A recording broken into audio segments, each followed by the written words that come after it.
I want to mention a change that I think negatively impacts investors in Cuyahoga County that just occurred 2 days ago on March 20th, 2023, and that is that the county now requires that purchasers of property pay all the taxes, all the back taxes on that property. Now, for most people, that's totally fine. That's not a big deal. Most people who are buying a home for themselves to live in, they go get themselves a conventional mortgage and they go purchase that home and they live in it and they're done. And when a conventional mortgage is purchased, you don't have to deal with back taxes. Everything gets paid.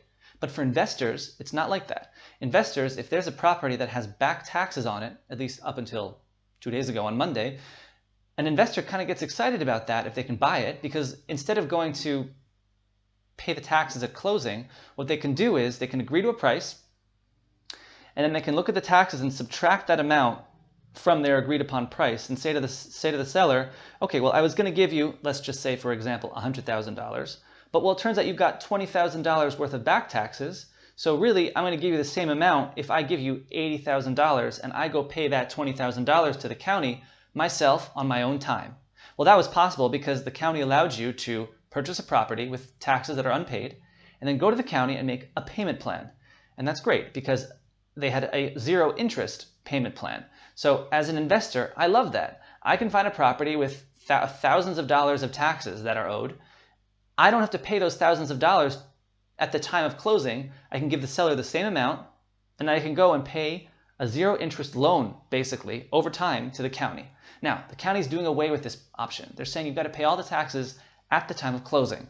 So as you can imagine, it could lead to more expensive closings and more costly investments for people that are coming to invest. And especially now when the interest rates are higher and it's all the more difficult to squeeze a profit out of some of these investments, I think it's all the more impactful on investors right now. So I'm a little disappointed about this change. Maybe the county has their own bigger considerations that I don't understand. But as an individual investor looking at the financial incentives here, it's less attractive suddenly to buy certain kinds of property. So just to make that example concrete, here are the two scenarios. This is a standard scenario where you're buying a house that you've got to put in $100,000 between the purchase and the renovation, right? So if you, in theory, needed to get a $100,000 loan, keeping it really simple, say you finance the whole purchase, you'd be paying a 10%, let's say you were paying a 10% interest on that money. Well, over the course of a year, you'd pay $10,000 if it was an interest-only loan. And of course, you'd also have closing costs. Let's just say you had 2% for points. Well, you'd pay $2,000.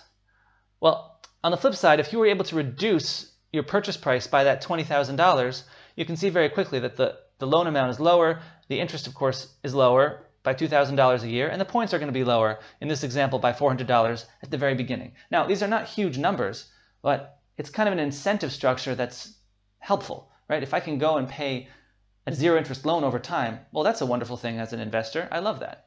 So now Cuyahoga County is no longer allowing that to happen. Personally, I think that the results are going to be that more properties are going to go into tax foreclosure, which honestly is very unfortunate because the properties that go into tax foreclosure they're going to tax foreclosure because they're so unappealing for an investor. I mean, sure, there are certain situations where you can't find the owner, but in most situations, there are people trying to find owners all the time that have some back taxes, that are looking for motivation. Well, if suddenly the financing structure of taking on the back taxes is no longer possible, it just makes it all the less attractive to purchase. And what ends up happening in tax foreclosure is that the property sits and sits and sits and sits until by the time the county gets to it in the foreclosure, there could be a huge amount of back taxes. It could be a very long time. The house could have been vacant for a very long amount of time.